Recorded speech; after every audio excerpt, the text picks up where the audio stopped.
کسی کو بھی اگر پتا تھا کہ یہ باہر سے سازش ہو رہی ہے اور یہ کس طرح ہمارے میر جعفر اور میر صادق نے مل کے ایک الیکٹڈ گورنمنٹ کو گرانے کی کوشش ہو رہی تھی، تو کم از کم وکلا کو تو سب سے زیادہ شعور ہونا چاہیے تھا.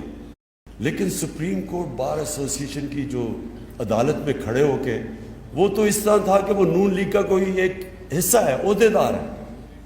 اور بڑی مجھے افسوس ہوا کہ جن لوگوں کو شعور ہے وہ بھی اس سازش کا حصہ بن گئے، کیونکہ یہ جو مراسلہ تھا یا جو سائفر تھا جس کے اوپر یہ سارا سازش سامنے آئی، جو باہر کے ان کا جو انڈر سیکرٹری تھا اور ہمارے ایمبیسڈر کے بیچ میں جو گفتگو تھی، تو وہ تو ہم نے جب ایک دفعہ منظر عام پہ لے آئے تو سب کو پتہ چل جا رہا تھا کہ یہ رجیم چینج باہر سے کیا جا رہا ہے اور اندر سے یہ ملے ہوئے تھے ان کے ساتھ. زیادہ تر تو ان کی جماعتوں کو نہیں پتہ، جتنی بھی جماعتیں ان کی سپورٹ کر رہی ہیں زیادہ تر تو ان کو نہیں پتہ. اس لیے ہم نے پارلیمنٹ کی جو سیکیورٹی کمیٹی میٹنگ تھی اس میں ان سب کو دعوت دی کہ آپ کو ہم دکھاتے ہیں یہ مراسلہ، لیکن وہ خود آئے نہیں، کیونکہ ان کے لیڈرز کو تو پتہ تھا، انہوں نے منع کر دیا. شہباز شریف تو اس کا پورا اور نواز شریف حصہ تھا، آصف زرداری پورا حصہ تھا، تو ان کو تو پتہ تھا کیا ہے، لیکن باقی لوگوں کو انہوں نے منع کر دیا. تو اس لیے زیادہ تر لوگ انجانے میں اس سازش کا حصہ بن گئے. لیکن جو میں ایکسپیکٹ کرتا تھا کہ ہماری جو ٹاپ لیگل باڈی ہے اس کو تو کم از کم اس میں سمجھ آنی چاہیے تھی کہ کتنی بڑی سازش ہے. بہرحال انہوں نے اس کے باوجود اس کا حصہ بنے. ابھی جو آگے ہم نے لڑنا ہے یہ عدالتوں میں بھی لڑنا ہے اور سڑکوں پہ بھی لڑنا ہے، اور اس کے لیے میں اپنی ساری جو پاکستان کی وکلا کمیونٹی ہے اس سب کو میں آرگنائز کر رہا ہوں. آپ نے سب سے پہلے میری آپ سے ملاقات ہوئی، کل انشاءاللہ لاہور میں وکیلوں کو مل رہا ہوں. ہماری ساری کوشش یہ ہے کہ یہ اس طرح کی وکیلوں کی بھی تحریک چلے جس میں نے پوری شرکت کی تھی، جو کہ ایک وقت پہ آزاد عدلیہ کے نام پہ جو ہماری تحریک چلی تھی جنرل مشرف کے دور پہ. میں چاہتا ہوں اس طرح کی تحریک پھر سے وکیل چاہے. اور دوسری چیز یہ جو الیکشن کمشنر ہے، کبھی بھی پاکستان میں نے اتنا جانبدار الیکشن کمشنر نہیں دیکھا جو موجودہ بیٹھا ہوا ہے. پہلے تو الیکشن کمیشن کمپلیٹ ہی نہیں ہے تو سارے فیصلے یہی کرتا ہے.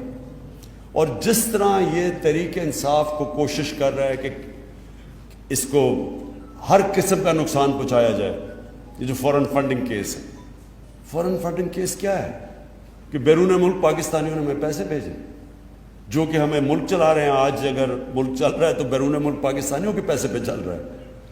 31 ارب ڈالر انہوں نے باہر سے بھیجا. وہ نہ بھیجیں تو سوچیں گے IMF سے صرف 6 ارب ڈالر ہم نے قرضہ لیے، انہوں نے 31 ارب ڈالر بھیجا ہے. تو اس پہ تو پاکستان چل رہا ہے. تو ہماری بھی بہت بڑی بیرون ملک پاکستانی ہماری بہت بڑی سپورٹ ہے. تو یہ جو اس وقت ہو رہا ہے، یہ جو الیکشن کمیشن کر رہی ہے کہ باقی دو پارٹیز کے کیس نہیں سن رہی، سپریم کورٹ نے کہا کہ تینوں کے اکٹھے سنو، ان کے سن نہیں رہی اور ہمیں بار بار کٹہرا میں کھڑا کیا ہوا ہے. اور تاثر یہ دی جا رہا ہے کہ جی تحریک انصاف نے کوئی بہت غیر قانونی چیز کی ہے، جو نہیں کی، جو ثابت ہو جائے گا جب بھی ہمارے سب اکٹھے مل کے کیسز سنے جائیں. لیکن میں یہ چاہتا ہوں کہ آپ کی مجھے ہیلپ چاہیے ہوگی یہ جو الیکشن کمیشن کے اوپر بھی، اور پھر یہ جو ابھی شہباز شریف ہم یہ عدالت میں جا رہے ہیں کہ 16 ارب روپے کے ان کے اوپر جو کیسز بنائے تھے وہ FIA نے بنائے تھے، جو انہوں نے نوکروں کے نام پہ پیسہ لیا ہوا ہے. اب یہ اقتدار میں آ کے سب سے پہلے جتنے آفیسرز انویسٹیگیٹنگ تھے ان کو فارغ کر دیا. یہ کیسے ہو سکتا ہے؟ یہ کہیں بھی دنیا کے اندر قانون میں آپ جانتے ہیں کانفلکٹ آف انٹرسٹ ہوتا ہے. اگر آپ کے کیسز ہیں آپ کیسے اس ادارے میں مداخلت کر سکتے ہیں؟ اس کے لیے بھی ہم عدالت میں جا رہے ہیں اور آپ کی بھی ہمیں مدد چاہیے ہوگی، کیونکہ یہ تو ایک FIA ایک ڈسٹرکشن ہے. اس کے بعد تو FIA کبھی بھی کسی طاقتور کے خلاف جرت نہیں کرے گا کیس کرنے کا. کوئی بھی طاقتور، کوئی FBR، FIA، نیب، یہ سب ڈریں گے طاقتور لوگوں کے خلاف قانونی کارروائی کرتے ہوئے، کیونکہ ان کو ڈر ہوگا انتقامی کارروائی، بعد میں انتقام لیا جائے گا. اس لیے اس پہ بھی ہم انشاءاللہ آپ سے ان ٹچ ہوں گے. آپ کو بھی علی زمان ہم آپ کو بتائیں گے کہ ہمیں کرنا کیا ہے. کیونکہ دیکھیں یہ میں پھر سے بتاتا ہوں, یہ تحریک انصاف کی جنگ نہیں ہے, یہ پاکستان کی جنگ ہے. یہ اگر ہم نے قبول کر لیا, یہ جو انہوں نے ہمارے اوپر مسلط کیا سازش کے ذریعے, تو پہلے تو سب سے پہلے یہ یاد رکھیں کوئی امریکہ کے سامنے ان کی دھمکی کے سامنے نہیں کھڑا ہوگا. سارے پرائم منسٹر جن کو کرسی کا شوق ہے وہ تو ڈریں گے کہ کبھی بھی ہمیں ہٹا سکتے ہیں, تو وہ ہر ان کی بات مانیں گے.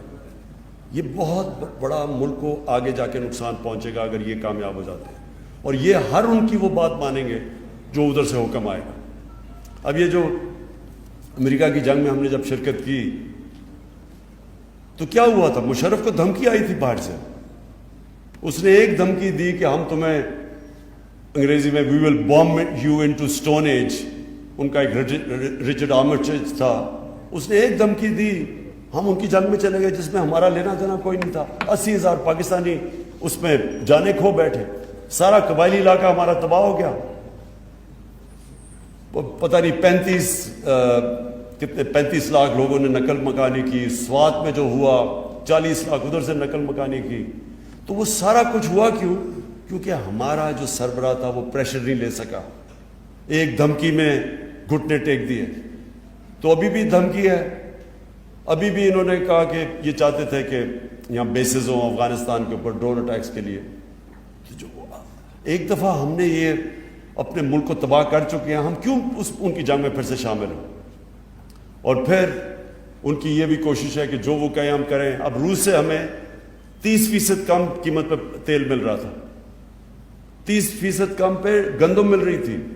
ہم نے اس وقت 20 لاکھ ٹن گندم امپورٹ کرنی ہے, روس سے 30% کم قیمت پہ مل رہی تھی. آگے گیس کا پرانا کانٹریکٹ چل رہا ہے جو ہم سائن کریں کیونکہ ان کے پاس گیس بڑی سستی ہے. تو وہ ادھر سے حکم کرتے ہیں کہ جی آپ یہ نہیں کر سکتے. ہندوستان کو انہوں نے کہا, آگے ہندوستان ان کا اسٹریٹجک لایا, پھر بھی انہوں نے ریفیوز کر دیا کہ ہماری جی انڈیپینڈنٹ فارن پالیسی. اور ہم جو نہ 3 میں نہ 13 میں ہمیں دھمکیاں دے رہے ہیں. اور یہ جو آپ اوپر اب انہوں نے پتلے بٹھا دیے ہیں, کیونکہ ان کی اربوں ڈالر باہر پڑے ہوئے ہیں ان سارے خاندانوں کے, یہ کبھی بھی ان کے سامنے نہیں کھڑے ہوں گے. کیونکہ وہ جو روسی ہیں, جو روسی بڑے بڑے بزنس مین جن کو اولیگارکس کہتے ہیں, ان کے سب کے ضبط کر رہے ہیں پیسے اب جو مغربی بینکوں میں پڑے ہوئے ہیں یا آف شور اکاؤنٹس میں پڑے ہوئے ہیں یا ان کی جائیدادیں ہیں. تو ان کو بھی یہی ڈر لگا ہوا ہے کہ یہ ناجائز پیسہ ہے, یہ کبھی ثابت ہی نہیں کر سکتے کہ پیسہ آیا کدھر سے. تو اس لیے کبھی سٹینڈ نہیں لیں گے, اس لیے ان کو لے کے آئے ہیں. اپنے ملک میں ایک آدمی, کوئی بھی آدمی ضمانت پہ ہو کرپشن پہ, اس کو کوئی نوکری چپڑاسی کی نوکری نہیں مل سکتی اس ملک میں, اور ہمارے اوپر پرائم منسٹر اور ساری کیبنٹ تھوپ دی ہے. تو میں آپ سے آخر میں یہ کہنا چاہتا ہوں کہ دیکھیں, مجھے اس وقت پاکستان کے وکیلوں کی ضرورت ہے. آپ نے سب نے میرے ساتھ چلنا ہے. اپنے ملک کی تختہ بار بھی ہم نے جیتا ہے 20 سال. اچھا ندیم شاہ, اچھا ندیم ہے یا ندیم شاہ؟ ندیم شاہ. اچھا ندیم, مبارک ہو آپ کو بھی تخت پائی بار ایسوسی ایشن کی جیتنے کی. اچھا 18 سال. میں یہ چاہتا ہوں کہ دیکھیں پہلے تو شرکت ضرور کریں ہر جگہ. اس وقت اپنی ہماری صحیح معنی میں منظم کریں اپنی وکلا تنظیموں کو, لیکن سارے اپنے ملک میں وکیلوں کو تیار کریں. جو ہمارے نئی بھی ہیں نا, جو دوسرے بھی ہیں, ان سے بھی بات چیت کریں, کیونکہ وہ بھی, ان کو بھی خوف ہوگا کہ کرپٹ غلام امریکنوں کے غلاموں کے نیچے اپنا ملک کا ہم ان کے نیچے اگر ہم چلیں گے تو وہ سارے ملک کو نقصان ہے. تو اس لیے میں نے کہا تھا محمود خان کو اور شاہ فرمان کو کہ ضرور میری آج وکلا سے میٹنگ کروائیں, اور ہم تاکہ آگے یہ جو آنے والی تحریک چل رہی ہے اس میں آپ پوری طرح شرکت کریں, اور اسی طرح کی شرکت جس طرح آپ نے وہ بہت بڑی وکلا تحریک پہ کی تھی جو آزاد عدلیہ کے لیے. سب سے پہلے علی زمان آپ کو اور پشاور ہائی کورٹ بار کی الیکشن جیتنے پہ, آپ کی ڈسٹرکٹ بار کی الیکشن جیتنے پہ آپ کی اور آپ کی ٹیم کو مبارک دیتا ہوں.